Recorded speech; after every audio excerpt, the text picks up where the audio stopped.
Late. All right. We're still here. That's good. I apparently didn't lose everybody. So factorization algebras, we had some pre-factorization algebras, and now I have to, I guess, tell you what makes a pre-factorization algebra a factorization algebra. Factorization algebra on X remember, we had a symmetric monoidal category. See, chain complexes. With a pre-factorization algebra,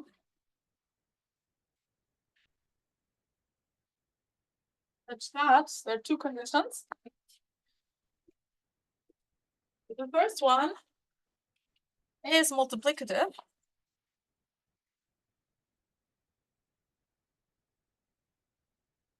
i.e., we have disjoint union, disjoint opens.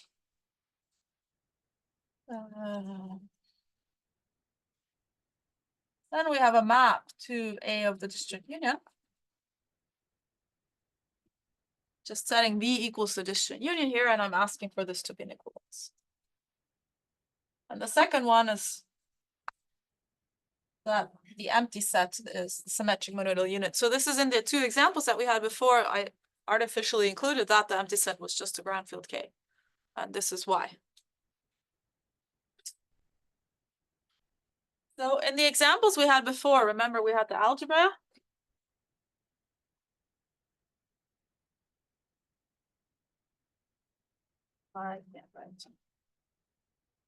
This gave us A. And I said it's defined on intervals.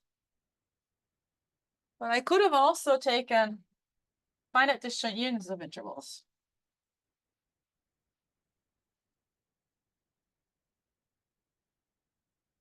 And then this condition tells me what I will want a finite disjoint union to be sent to. Okay. I will want multiplicative. So there's only a unique thing. And two, A satisfies a descent condition for so-called Weiss covers. So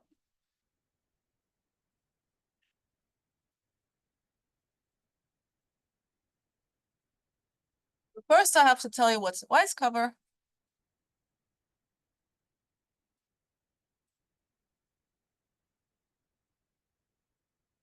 So we just take an ordinary cover of X, and it's a Weiss cover if for every finite subset, sorry, finite subset in X, finite, there exists some U S in U such that S is in U. So this is a weird condition, very weird condition. Still don't really understand Weiss descent at all. Checking this is super hard. And behaves really badly. Let's just put it that way. So I don't want to comment more on that, but you should have seen the condition. So what does this now say? It says that if U is a Weiss cover, V, then I can look at A of V, and I can look at A of, now I evaluate at finite intersections. For each of these, I have a map going to V.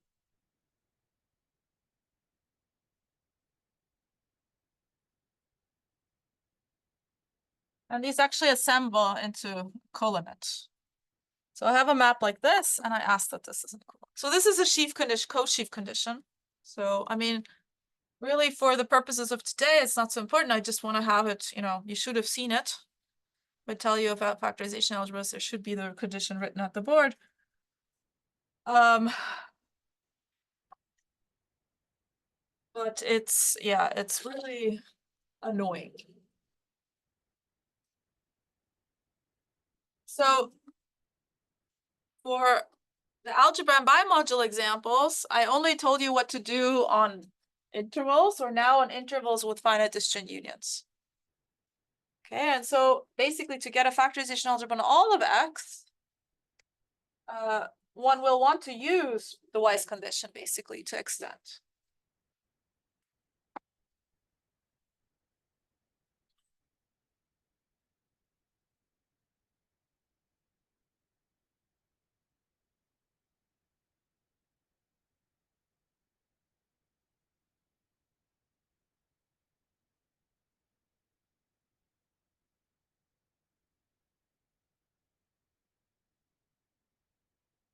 Use this as a definition, essentially. So maybe as an aside here, what I've been doing in this procedure is a two-step process. So we first had A on int, then we got A on these disjoint unions, and then we used the Weiss condition. So for those of you mathematicians among you who know some technical things, what we're doing is we're doing two Kahn extensions. We're going from here to here and then to all of opens. Each of those steps is a Kahn extension. Apologies. What's that superscript on? This disjoint union.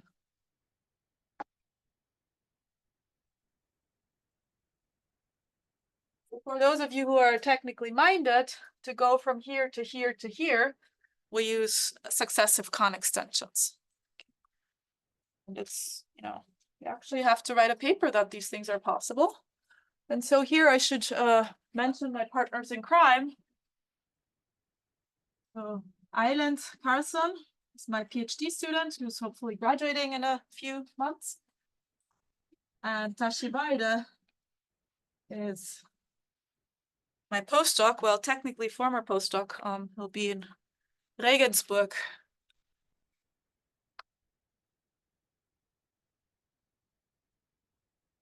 So all I'm going to say from now on about this factorization and all this stuff is joint work with them in a recent paper. A simple illustration of this life condition and where these people. Why are those the interesting covers? So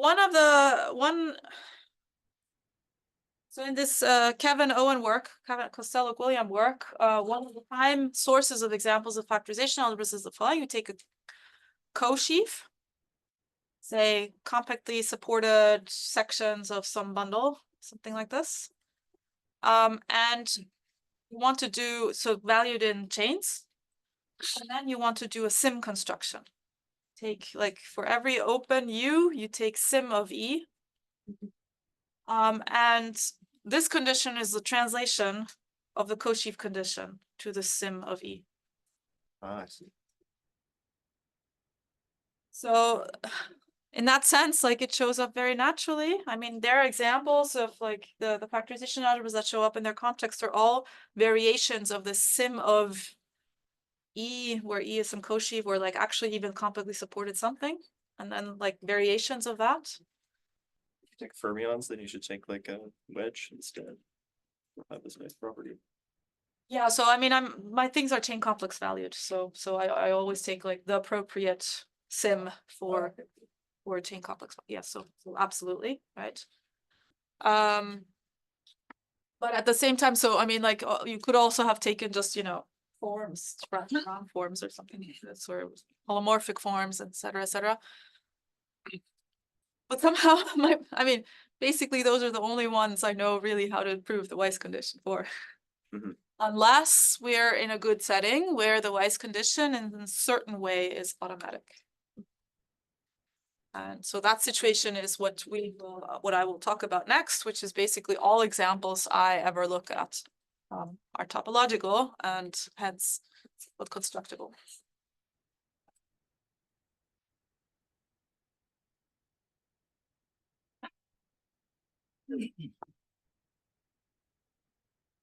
So definition. X be a conically smooth manifold.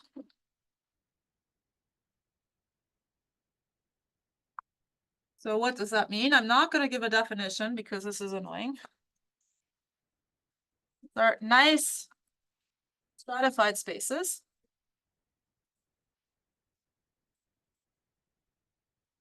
And an example is just take a manifold of dimension n and a bunch of submanifolds.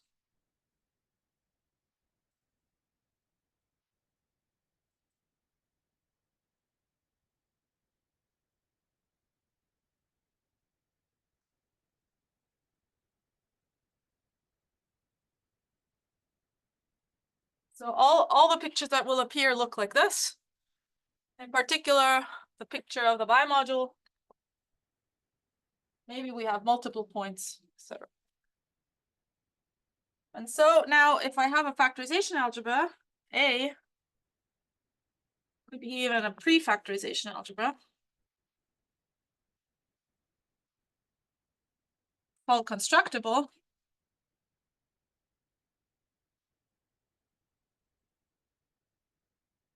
If for every inclusion U into V of abstractly isomorphic disks, and what we mean here is taking into account the stratification.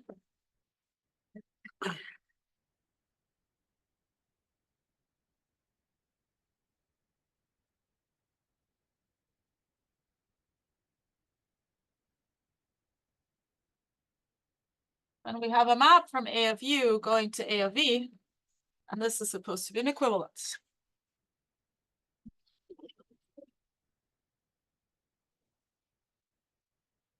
So this is really a topological property. So if we have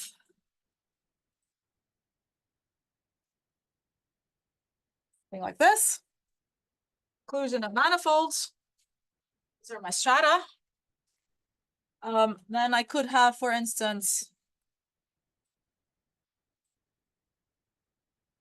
take this disk or this disk, they will get the same value. But for instance, if I take this disk and include it into this disk, they will not, because here I have a stratum and here I do not. So they're not abstractly isomorphic. And so if you think of the examples that the example that I drew before,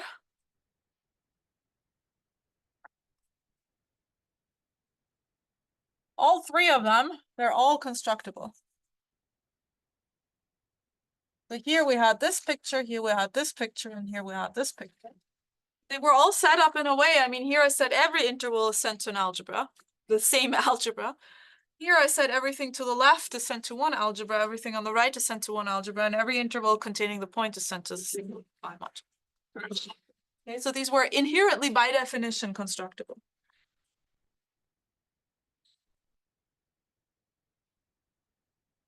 And even more so, Laurie says, there's a proof theorem by Laurie that says that example 1 is all constructible factorization algebras on R. Example 3 is all constructible factorization algebras on R2. But more precisely, if we take constructible factorization algebras on Rn, no stratification, then these are equivalent to En algebras. What about this example here? I didn't realize, but this is actually in a paper by Ayala, Francis, Tanaka.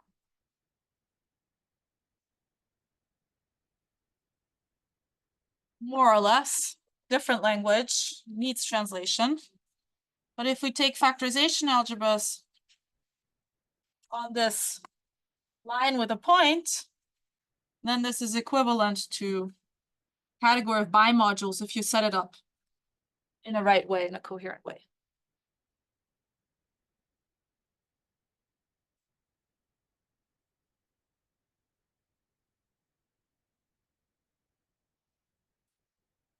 Pointed, of course.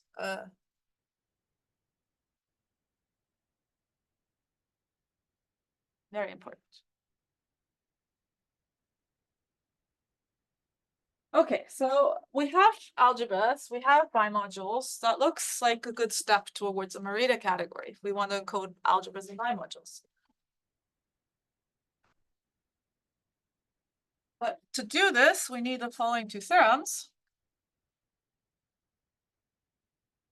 Namely,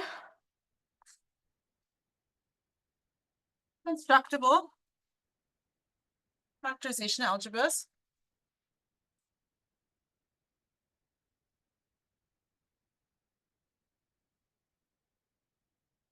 blue. So what I mean by this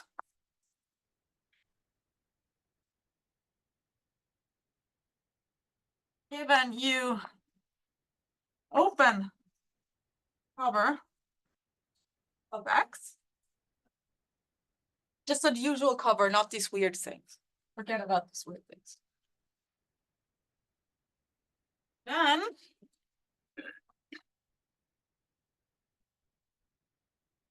if I have a factorization algebra on X, I can always restrict to a factorization algebra on some opens, maybe an intersection of opens. Get a map to the colimit of those guys. And this is an equivalence. So that means I can reconstruct my factorization algebra if I know what it is on the small pieces. Or conversely, if I have small pieces, I can glue them together. So say I want to define something on something like this.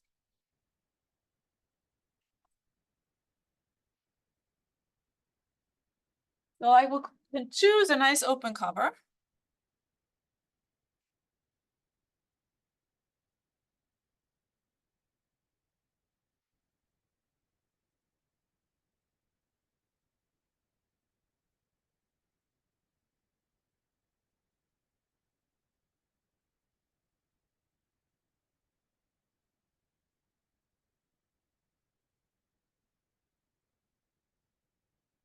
I forgot the points. They were supposed to be colored.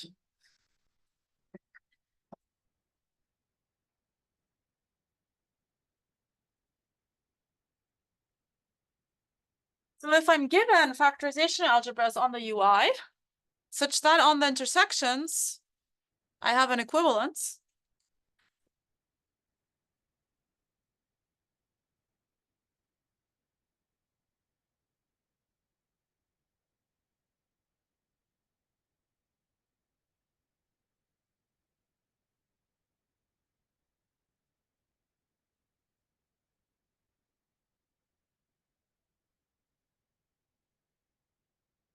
Then I can glue the factorization algebra on all of X.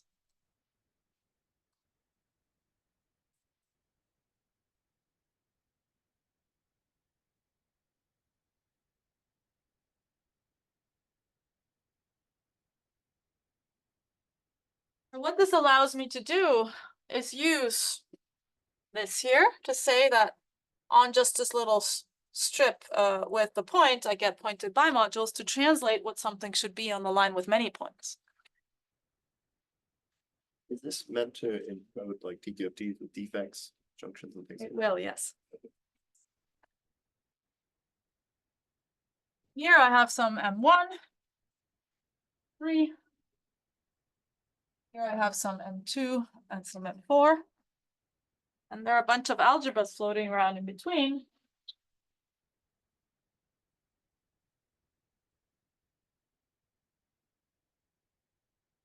So technically speaking, I can now restrict further, but I'll just write them here.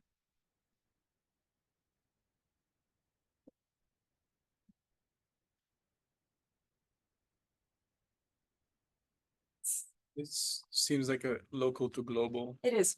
thing. So is it meant to capture all types of like defects, or how does that work? Like,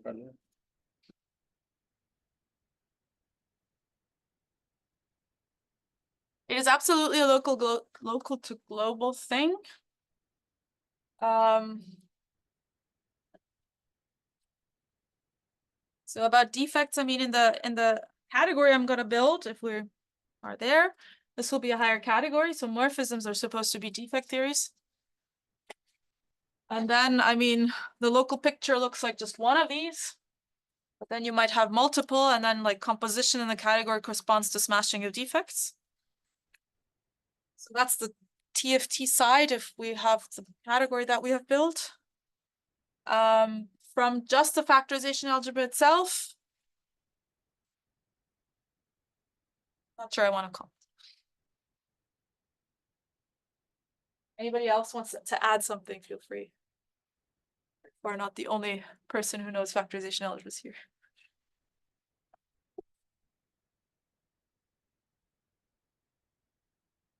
Okay, so I mean, this looks like a very natural notion that factorization algebras should have. And it's super annoying that we only were able to prove this year. This is something that should have actually, you know, been in the literature 13 years ago, 12 years ago, something like this. And it was claimed throughout the literature at various places, but a proof was lacking. In particular, notice that I explicitly wrote constructible factorization algebras. Like, you know, if you had asked me a year ago, I would have said for sure this should hold for all factorization algebras. Factorization algebras should just glue. I mean, this is like, you know, if you have a quantum field theory, if you have observables of a quantum field theory locally, you should be able to glue things, right? I can't prove it. And the reason is the stupid West condition here. No, otherwise I would be happy that I would at least understand what's going on. But I can neither confirm nor disprove. Field theories is very complicated. So I could imagine if this includes a QFT that it would be really hard or maybe not. Yeah, the problem is, I mean, so it's observables of perturbative quantum field theories, right? I mean, those are quite restrictive. But yeah, even free theories have like type 3 nonlinear algebras and everything. But for instance, like for these, the factorization algebras of the type I told you before, sim of E, where E is some co-sheaf, for those we can prove it. So it's like, we can prove it for constructible, we can prove it for those types of things, but they're just things that we just don't understand. Okay, so an immediate corollary, not immediate, but quite immediate, is something very innocent looking. And again, stated many times in the literature and was proven this year. The category fact X constructible has a symmetric monodal structure.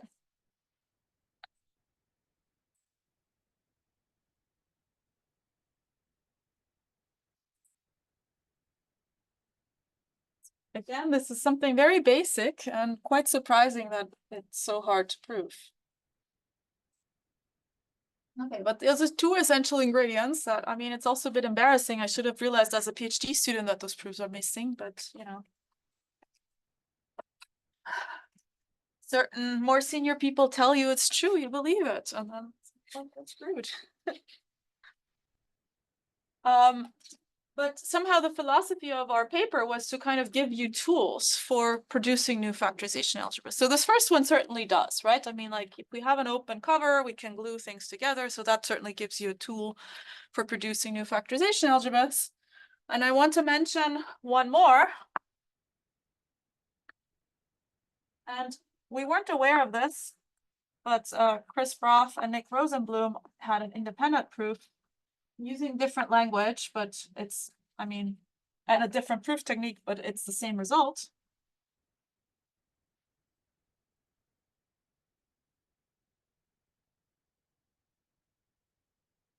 So for this, we look at the cone of a manifold.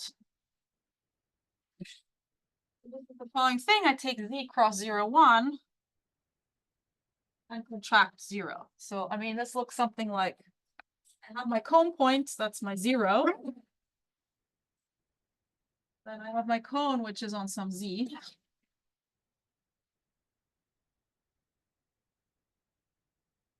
And all of this might be stratified. I might have something say this. Maybe a second one. So if I take this particular example and flatten it, this will look like this. Since, I mean, these are the pictures I've been drawing, hopefully you understand why I would care about such a result. And then we have that factorization algebras on the cone can be reconstructed if I restrict away from the cone point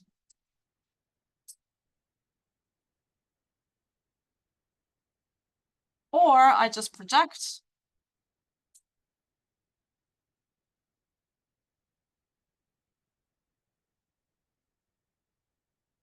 square like this, and then this will be a pullback. So to make you appreciate this a little bit more,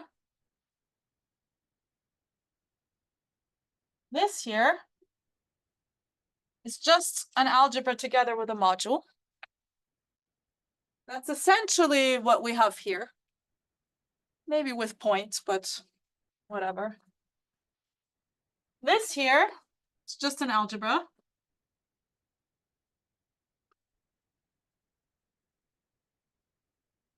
And then this here, this is work in progress by my PhD student Anya Shraka, who's here. For constructible factorization algebra Z, valued in algebras. Or vice versa. So this is an additivity statement that you can do. So there are a bunch of algebras around, a bunch of modules around. And then we restricted it, like we reduced it to just giving a factorization algebra on Z. Yes. Sorry, just to go back to theorem 2, what is this symmetric monodal structure? At a naive level, it's really easy to write down. Naive level, it's F tensor G of U is F of U tensor G of U.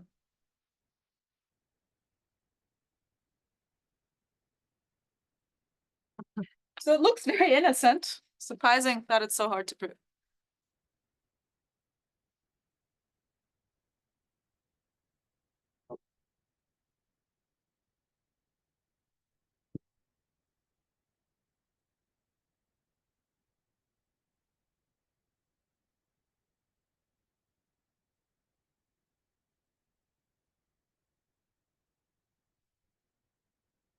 So this thing that I mentioned by Anya, just want to have it up on the board. It's an additivity statement about factorization algebras.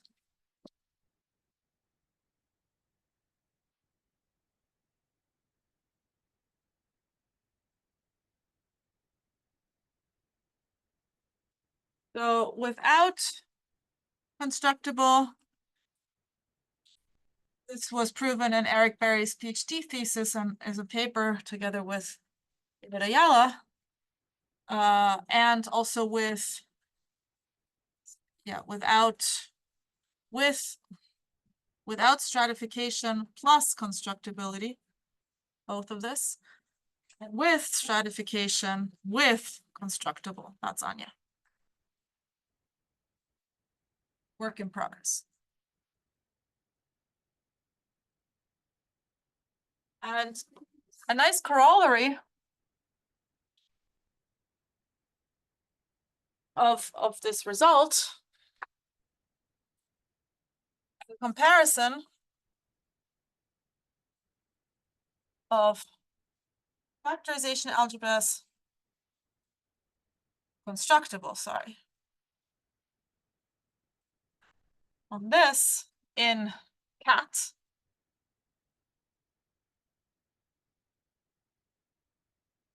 Nice linear, again, I'm not specifying, and so-called centered bimodules.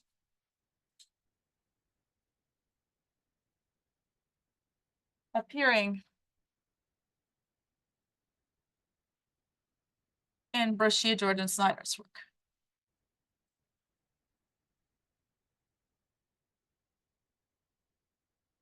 So this will allow us to compare Merida categories eventually. Yes. What do you mean by fact X of fact Y there? Because of that theorem, this is a symmetric monodal category. So I can apply fact X constructible to it. And if I put R in here without a stratification, we already discussed before that those are just E1 algebras. When did I start? 20 past. Okay.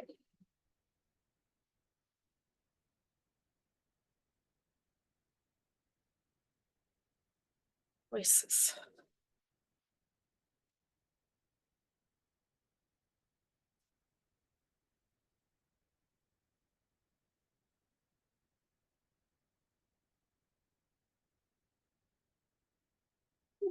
Used to work better sometimes.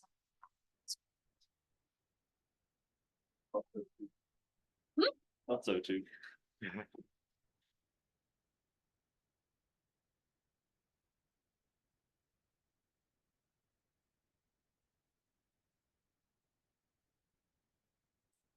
Yes. Not but is there a natural symmetric multiplication of algebras over and over? So is the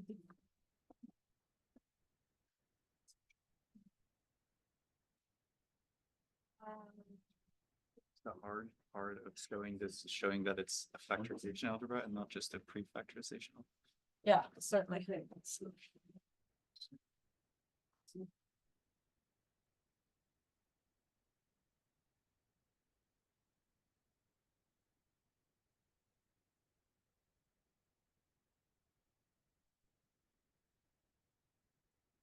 Okay, so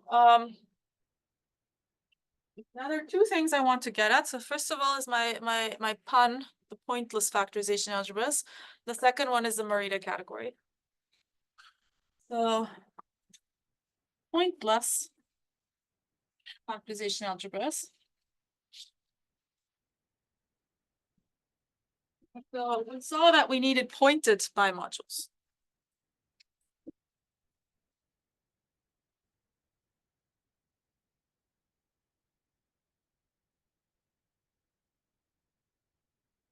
We don't want these in the Merida category.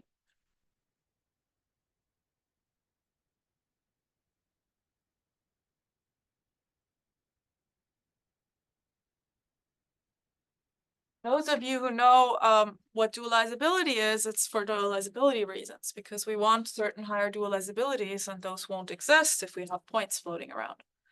So maybe a little exercise, if you know what duals means, is duals, having duals in vector spaces implies finite dimensional vector spaces.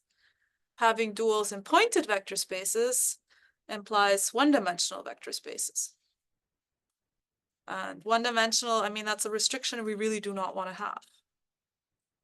And so the task to get Merida category without these types of points is to try to modify the framework to get rid of this. And so this is work by my PhD student, Island Carson, who is, as I said, graduating soon.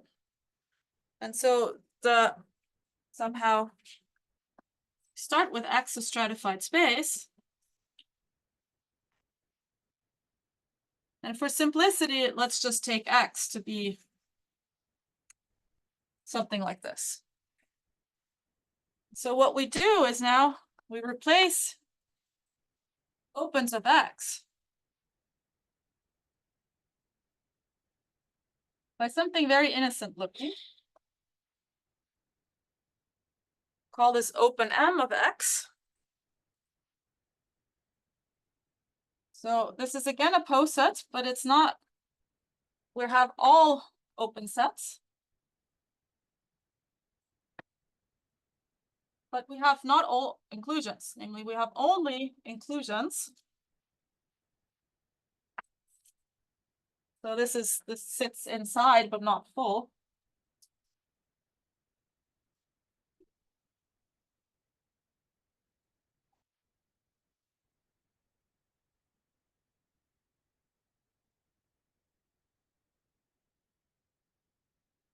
So these points here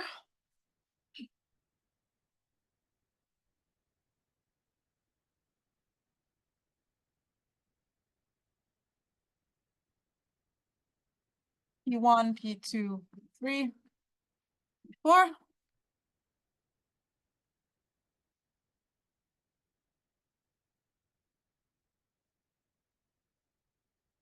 Or generally it's I mean, in a general, you can take it to be the lowest, like the 0-dimensional stratum.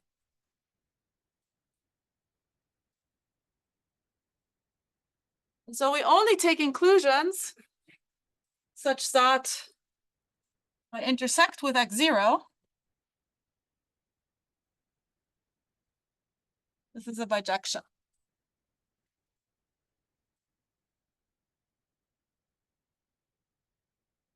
So what's my consequence? What do I allow here? First of all, I do not allow empty set into something like this.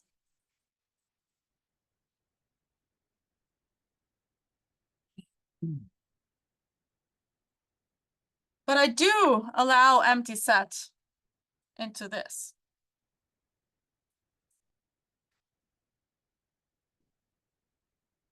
And I can fix this problem, because if I take, for instance, now this big guy, ijk, I guess, and if I take this inclusion, that's also okay.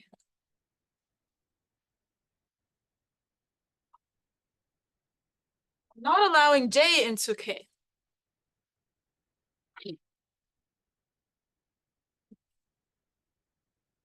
So you can see, I mean, here really we're just allowing exactly the ones that give us the extra points. Now you can try to run the machine of what I told you before and try to reprove everything. That's what Alan's been doing.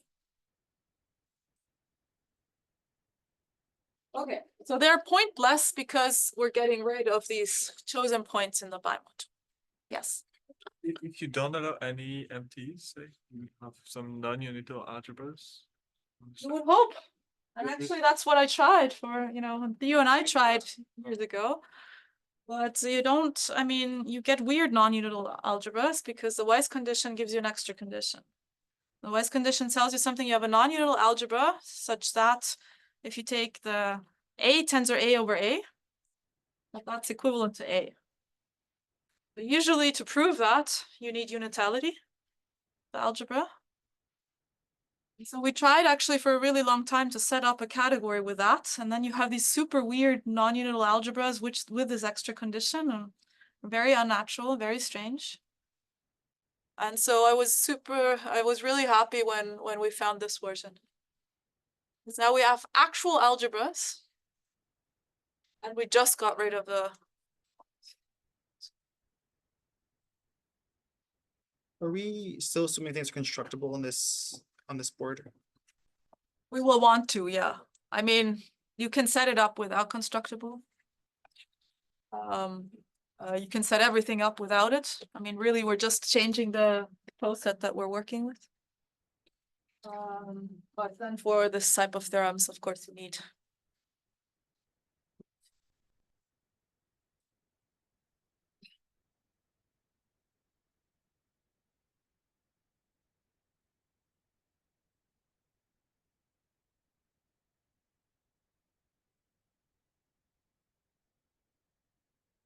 Oh, great. Marita Cat.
Okay, so our objects are supposed to be algebras.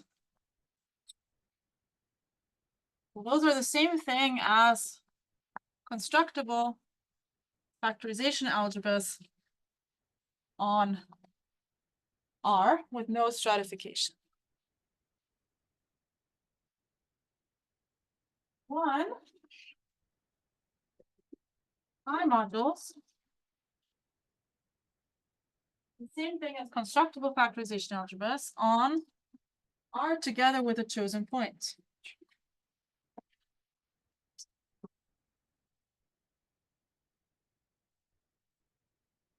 So in my Marita category, these will be exactly x0 and x1. It's supposed to be a single space.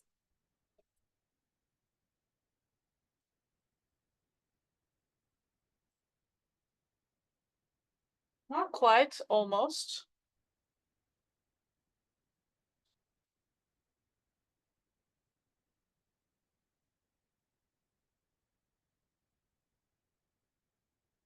X2 are going to be constructible factorization algebras on a line with 2 points. And you get the picture.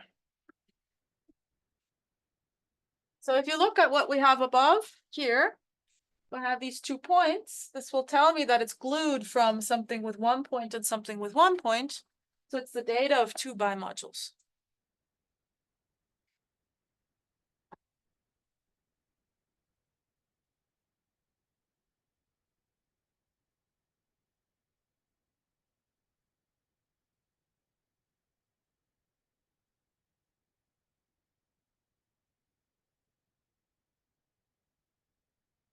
Now I have to give you simplicial maps.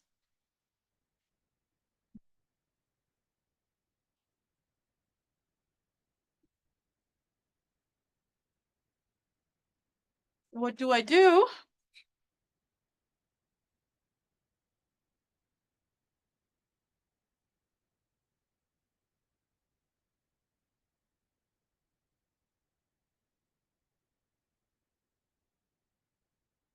So one of them will be restricted to this side. Other them of the other one will be restricted to the other side.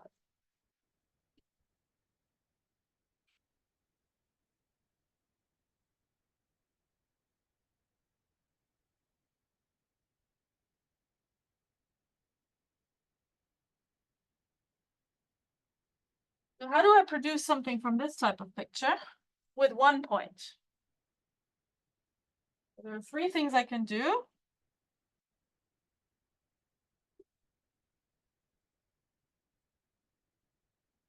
The three maps here.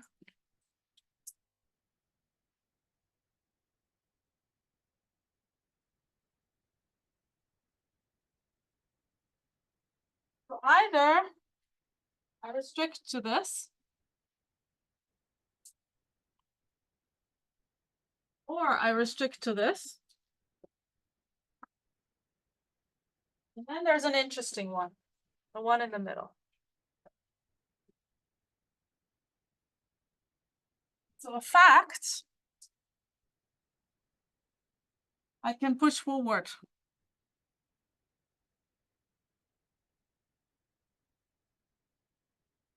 So that's what I will do. Namely, I produce a map from this space here. Let me call this X, this Y, which sends everything in here to a point. And here's the identity. This smashes the points together. This is called row. What I can now do is what I will assign to this here. I should have written F restricted, F restricted. So what I will do here is I will push forward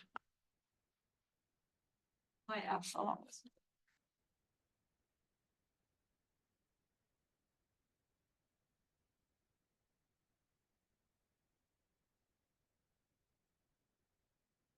So what we can now compute, the computation, to see that the bimodule we get here, this was M and N.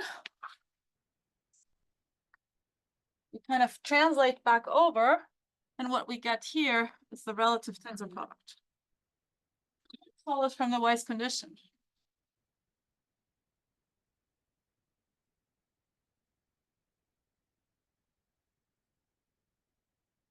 Rather magical thing.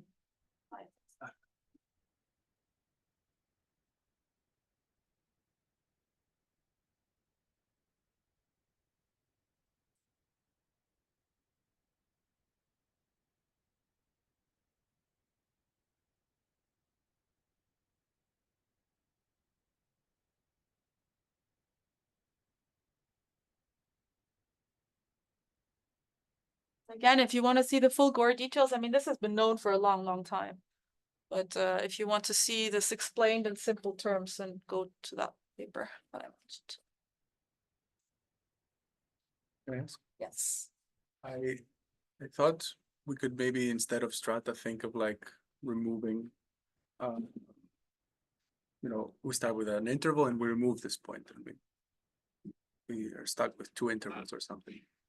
I was under the impression that we could also phrase everything in terms of that. Maybe that's wrong. If it's wrong, Phrase what? So like the face maps and stuff? the factorization algebra.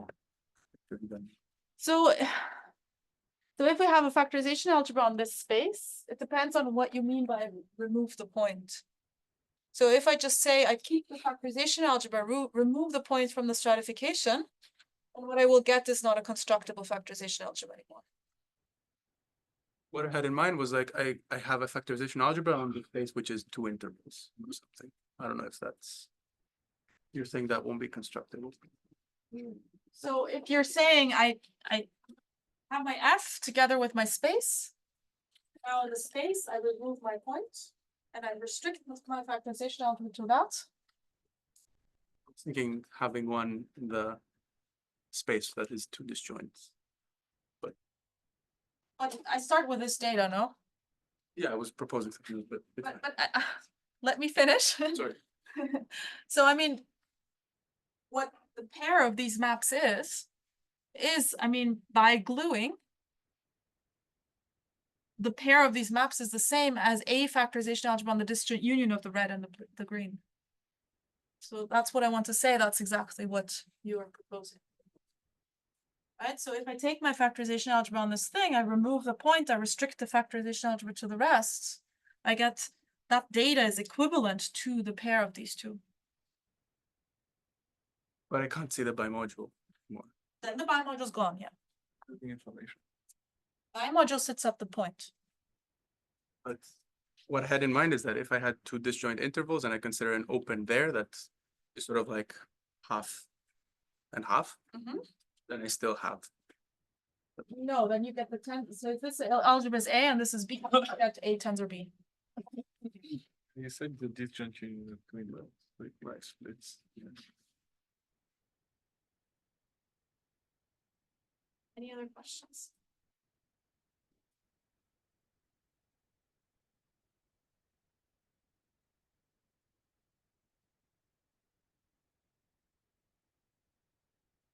I have not told you what the space is. I actually even have put at infinity 1 here. And then said that Xn is the category of constructible factorization algebras on R together with these chosen points.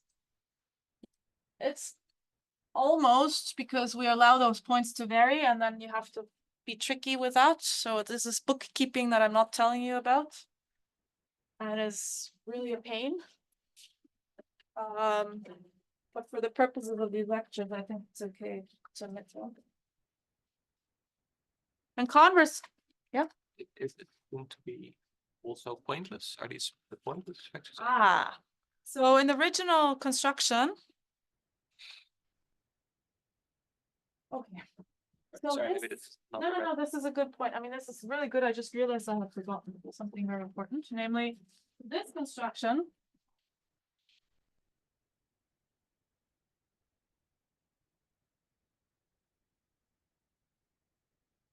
is it's Damia Kalak and myself, and it's written up in my PhD thesis, not published anywhere.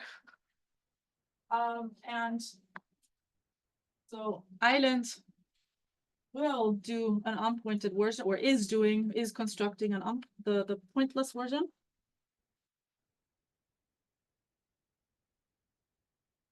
And I really want to stress that, as before with the Buddhisms, I kept telling you this is a choice of how to do this. That's not a unique choice. And here's a dramatically different choice by Rune Hauksing, who also constructs a Morita category, but without factorization algebras.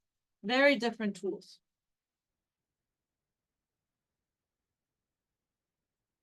It's a beautiful paper. It uses like generalized versions of higher operands. Looks completely different from this type of construction. And then just to have the last name at the board, together with Theo Johnson Fried, we extended these constructions to actually get the alg 2, alg 3, alg 4s that I had up the board before. Alg 1, alg 2, alg 3 was up the board.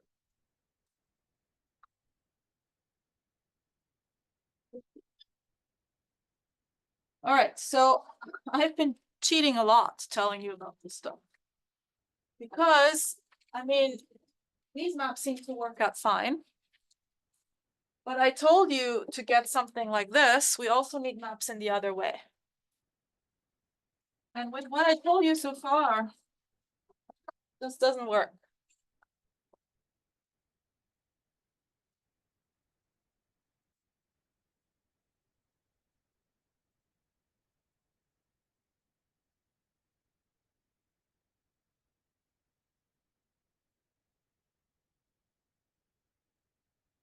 And I will tell you two things one could do in here. So one of them, which is what we actually did back then, is do a sort of interval type construction like in the Buddhisms. Not going to tell you how that goes because that's, again, the intervals were just meant to be bookkeeping, right? Here the points are just meant to be bookkeeping. And so I mean, this is really not the heart of what's going on. Although to actually construct it as a higher category, you really do need to do it. The other version is to actually modify this definition. To give a different definition, to put a variation on this type of definition, and then you can get away with just the points. But I mean, the reason I'm telling you about this, I'm aware that most of you don't care about these technical things. But the reason I'm telling you about this is that, I mean, it's very easy to write down these layers of 0, 1, 2, 3, and so on. And I want to show you that, well, if you actually really do want to get this, you know, you actually have to, you know, fiddle around the things so that they fit into your framework and actually work. Okay. Is it easy to see why the obvious thing doesn't work? Yes. Well, this is my factorization algebra, no points. Which point do I choose?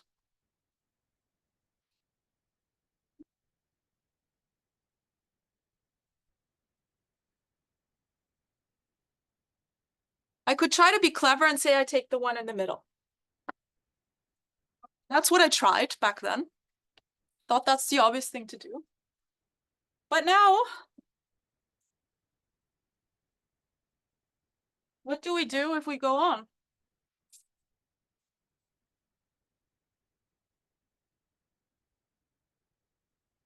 I do it again. There are now two degeneracy maps. There's two blue ones over there. So in one of them, I would say I take the left part and put the one in the middle. The other one, I would say take the right part and put the one in the middle. And these are not equal.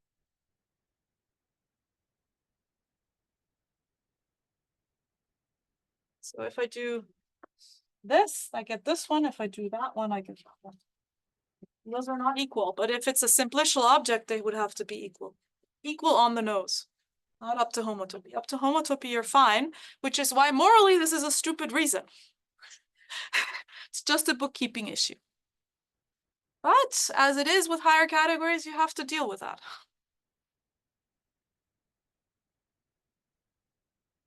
Is that? Okay. Had a whole other half hour planned, but I guess that's normal for these types of courses. So maybe I'll just finish plan outlook.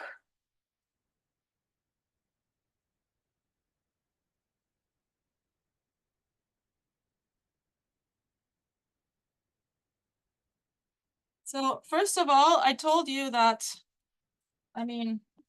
so first of all, we also get alg n. Now, based on our n together with a suitable stratification.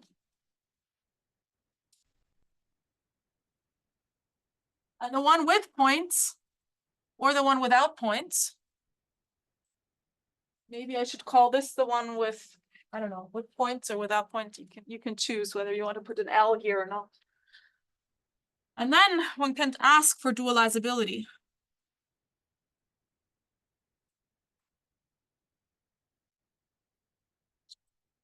And that was a whole reason for Island to do this modification to actually get interesting higher dualizability. And this really uses the geometric framework of factorization algebras because they live on a space as opposed to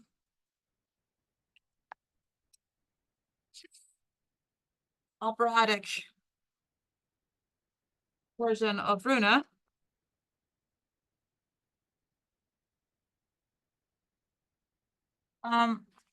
So this will be Island at some point. And then finally we have all pieces, but you know, writing takes a while. And then the last point is that now you might ask, can we compare Haukseng's version to the pointless version? And now finally, with all these ingredients in place, all the techniques I've told you today, we're in a place where we will be able to do that. So hopefully soon.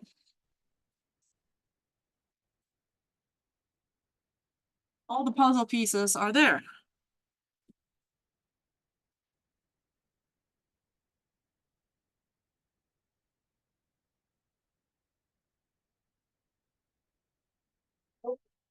Great. So I actually hoped I would have 20 minutes at the end of this lecture to tell you a little bit about, we had, compared to the other talks, we had talked about causality and locality, but there was a big thing missing in the story at present, unitarity.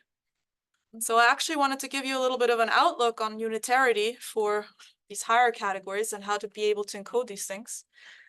But since I'm out of time, I will just tell you who you could dock to. They need a whole board.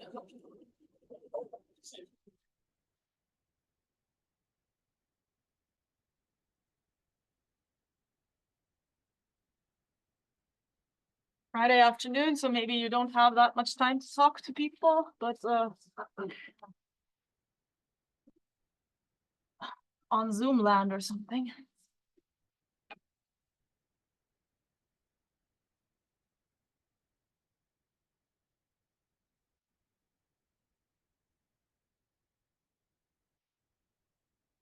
So Theo Johnson Fried will be here next week. Cameron is here this week. You here next week? Yes. Ooh, I'm spelling your name wrong, I'm sorry. Lucas is here both weeks. Nivedita, are you staying? Yes. There you go.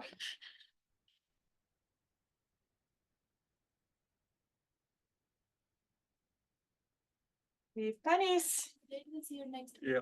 There you go. That's cool. I think this will be the first time so many of us are in the same place. But David Reuter is not going to be here now.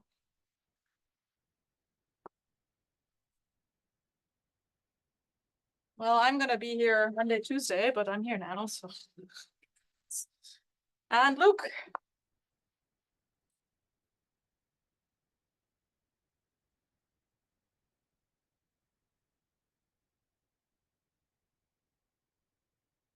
So if you're interested in unitarity in this higher category framework, you have plenty of people to talk to.